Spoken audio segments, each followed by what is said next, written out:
श्री विष्णु पुराण पांचवा अंश 12वां अध्याय शक्र कृष्ण संवाद कृष्ण स्तुति। श्री परशुराम जी बोले, इस प्रकार गोवर्धन पर्वत का धारण और गोकुल की रक्षा हो जाने पर देवराज इंद्र को श्री कृष्णचंद्र के दर्शन करने की इच्छा हुई। अतः शत्रुजित देवराज गजराज ऐरावत पर चढ़कर गोवर्धन पर्वत पर आए और वहां संपूर्ण जगत के रक्षक गोपवेशधारी महाबलवान श्री कृष्णचंद्र को ग्वालाबालों के साथ गोएं चरते देखा।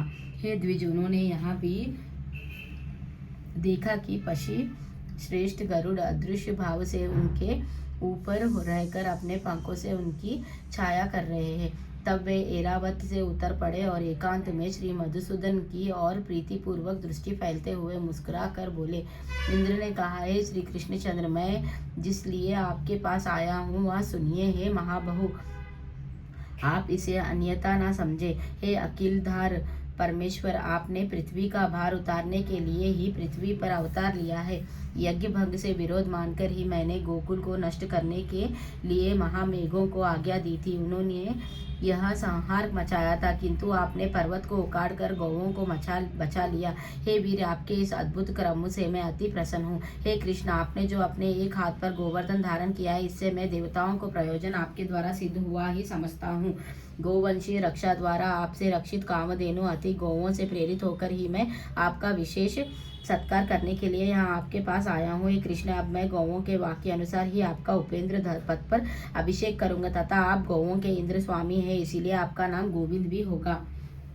श्री परशुराम जी बोले, तदंतर इंद्र ने अपने वाहन गजराज ऐरावत का घंटा लिया और उसमें पवित्र जल भरकर उससे कृष्णचंद्र का अभिषेक किया। श्री कृष्णचंद्र का अभिषेक होते समय गौओं ने तुरंत ही अपने स्थानों से टपकते हुए दुग्ध से पृथ्वी का भिगो दिया। इस प्रकार गौओं के कथा अनुसार श्री जनार्दन को उपेंद्र पद पर अभिषिक्त करे सच्चिपति इंद्र ने पुनः प्रीति और विनय पूर्वक कहा, हे महाभाग, यहाँ तो मैंने गौओं का वचन पूरा किया। अब पृथ्वी के भार उतारने की इच्छा से मैं आपसे जो कुछ और निवेदन करता हूँ वहाँ भी सुनिए। हे पृथ्वीधर, हे पुरुष सिंह, अर्जुन नामक मेरे अंश ने पृथ्वी पर अवतार लिया है। आप कृपा करके उसकी सर्वदा रक्षा करें। हे मधुसूदन, वह वीर पृथ्वी का भार उतारने में आपका साथ देगा, अतः आप उसकी अपने शरीर के समान ही रक्षा करें। श्री भगवान बोले, भरत वंश में पृथु के पुत्र अर्जुन ने तुम्हारे अंश से अवतार लिया है। यह मैं जानता हूँ। मैं जब तक पृथ्वी पर रहूंगा उसकी रक्षा करूंगा।